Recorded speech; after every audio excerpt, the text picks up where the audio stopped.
धात गिरने से sexual performance या फिर संभोग की जो प्रक्रिया है वो 1 मिनट रह चुकी है। क्या ऐसा परमानेंट होता है या इसका कोई सोल्यूशन है? कितने टाइम बाद आप किसी अपने पार्टनर के साथ इंटीमेट हो रहे हो और क्या उस टाइम पे आपके इमोशंस क्या है? किन लोगों को धात गिरने के ज्यादा चांसेस रहते हैं? कि मेरे पास ना 2 कैटेगरी के पेशेंट्स हैं। एक तो जो है जो यंग है, जिनको नया नया शौक आया है, उन केसेस में ये प्रॉब्लम्स आती है। उनमें कॉमन फैक्टर यही है, सबसे पहले है मैस्टरबेशन, ओवर मैस्टरबेशन। उनको नहीं समझ आ रहा है। नेक्स्ट आते हैं 50 के बाद।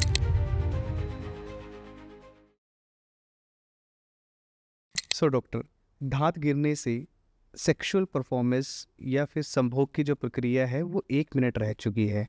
क्या ऐसा परमानेंट होता है या इसका कोई सोल्यूशन है? देखिए, 1 मिनट की जो टाइमिंग है ना, ये मतलब इसका हम पॉजिटिव भी है, नेगेटिव बेस पे भी ले सकते हैं। पॉजिटिव क्या है, ये आपकी सारी चीज़ें डिपेंड करता है कि फीलिंग्स के ऊपर, कितने टाइम बाद आप किसी अपने पार्टनर के साथ इंटीमेट हो रहे हो और क्या उस टाइम पे आपके इमोशंस क्या हैं। अगर आप देखिए, फॉर एग्जांपल, अगर आप बहुत टाइम के बाद एक फिजिकल एक्टिविटी कर रहे हो, फिजिकल इंटरकोर्स कर रहे हो, उस टाइम पे 1 मिनट टाइमिंग इज़ नॉर्मल। क्योंकि ऑब्वियसली आपके एकदम से आपके रश ऑफ हार्मोन्स आए हैं, आपके डोपामिन रिलीज हो रहे हैं, तो उस टाइमिंग में अगर 1 मिनट टाइमिंग है तो वो धात गिरना नहीं है, दैट इज़ नॉर्मल। लेकिन अगर आप बहुत ही, जैसे आप अपने पार्टनर के साथ रेगुलरली एक एक्टिविटीज़ में हो, सेक्सुअल एक्टिविटीज़ में हो, उन केसेस में क्या होता है कि अगर आपको रोज़ ही आपका 1 मिनट के बाद आपका नहीं हो पा रहा है टाइमिंग, मतलब इतने टाइम ही आपका टिक पा रहे हो, तो वो आपके लिए प्रॉब्लम है। उसमें आप कह सकते हो कि दांत गिर रहा है, या कहीं ना कहीं आपके हार्मोन्स प्रॉपर नहीं है, आपकी इरेक्शन प्रॉपर नहीं है, और कहीं ना कहीं आपका जो टेस्टोस्टेरोन लेवल है वो प्रॉपरली फंक्शन नहीं कर रहे हैं। तो वो वहाँ पे हम कह सकते हैं कि अगर 1 मिनट के अंदर ही गिर रहा है तो वो धात है, वो आपका स्पर्म रिलीज नहीं हो रहा है, वो आपका एक प्रॉपर आपकी चीज़ें रिलीज नहीं हो रही। एक चीज़ और देखिए, जो भी आपकी परफॉर्मेंस है या टाइमिंग है, ये किस पे डिपेंड करती है? आपकी कंट्रोलिंग पावर पे। ठीक है, अगर आपकी कंट्रोलिंग पावर ही नहीं है, मतलब आपका दांत गिरी जा रहा है, बिना कंट्रोल ही नहीं है उसके ऊपर, तो ऑब्वियसली वो दांत गिरना है, और इससे क्या है, आपकी परफॉर्मेंस पे इफेक्ट पड़ेगा। अब बहुत यंग एज में जो लोग एंटर होते हैं, अपनी टीनेजर से जब आप यंग प्यूबर्टी में ऐड होते हो, उस केस में क्या है कि नई नई चीज़ें दिखती हैं, तो वो क्या है कि वो ओवर करना शुरू कर देते हैं। फीलिंग्स उनको एक बार किया, उनको बहुत अच्छा लगा, ऑब्वियसली डोपामिन रिलीज होते हैं।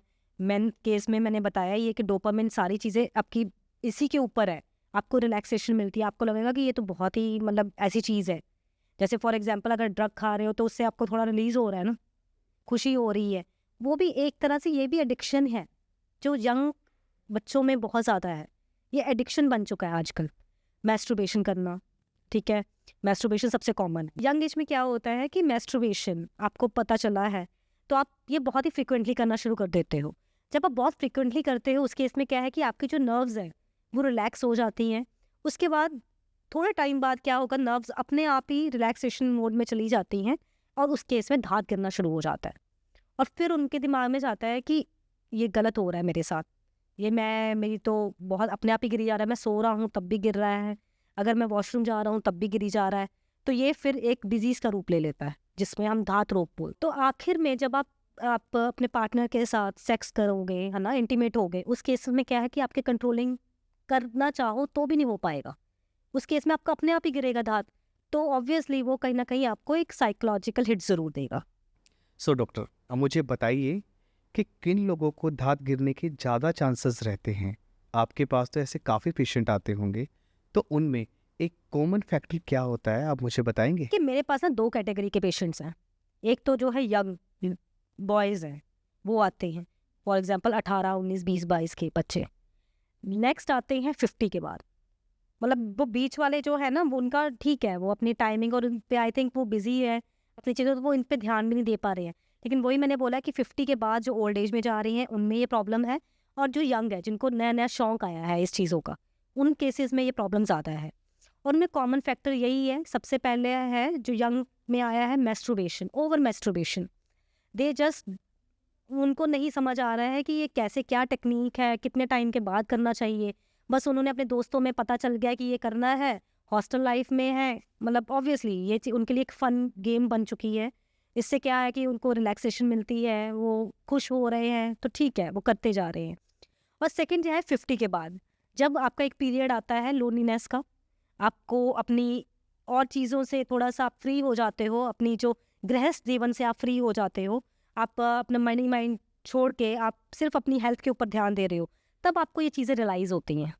उन केसेस में क्या है कि कई बार ये भी पेशेंट्स होते हैं कि बहुत ज़्यादा मेडिकेशंस भी चलती हैं उनकी कई चीज़ों की, उसके कारण भी उनको धात रोग हो जाता है। तो ये चीज़ें भी रहती हैं और उनको तब इन चीज़ों के बारे में ज़्यादा कंसर्न्ड हैं लोग।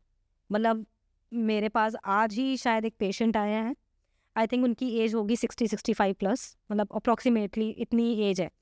उनका मेन कंसर्न यही था कि क्या मैं सेक्स कर सकता हूँ इस एज में आके? लेकिन मेरी टाइमिंग हो ही नहीं पा रही है। कितनी बार मुझे करना चाहिए? क्या उनका ये भी क्वेश्चन था कि मैं इस एज में भी मैस्टरबेशन कर सकता हूँ? अब मेल्स के दिमाग में ना, मतलब इट्स नॉट दैट रॉन्ग कि वो रॉन्ग नहीं है, लेकिन ये चीज़ें ना उनको एक कॉन्फिडेंस देती हैं। उनको वो मतलब इन चीज़ों से उनको लगता है कि मैं बूढ़ा नहीं हो रहा हूँ, या मैं, मेरी जो एजिंग है वो भी ठीक है, मैं एजिंग पे तरफ नहीं जाता हूँ, क्योंकि एजिंग आई थिंक किसी को भी नहीं पसंद है, फीमेल्स को भी नहीं पसंद है, तो सेम मेल्स को भी नहीं पसंद है। फीमेल्स के फेस पे चुरियाँ आ जाए, उनकी ग्लो खत्म हो जाए, तो उनको लगता है मैं एजिंग, मतलब ऑब्वियसली उन चीज़ों के लिए वो कुछ ना कुछ करते हैं। सेम केस है मेल्स में अगर एजिंग हो रही है तो वो अपने स्टेमिना, अपनी इरेक्शन और इन चीज़ों को लेके आते हैं, तो उनको ये एजिंग की तरफ ना जाए। उस केसेस में उनको लगता है कि अगर मैं इन चीज़ों में इन्वॉल्व रहूँगा तो मेरी एजिंग स्लो हो जाएगी, तो वो अपने आप को यंग दिखाने के लिए इन चीज़ों के बारे में ज़्यादा कंसर्न हो जाते हैं। तो ये चीज़ें हैं, तो ये 2 टाइप के कैटेगरी है जो मेरे पास पेशेंट आते हैं।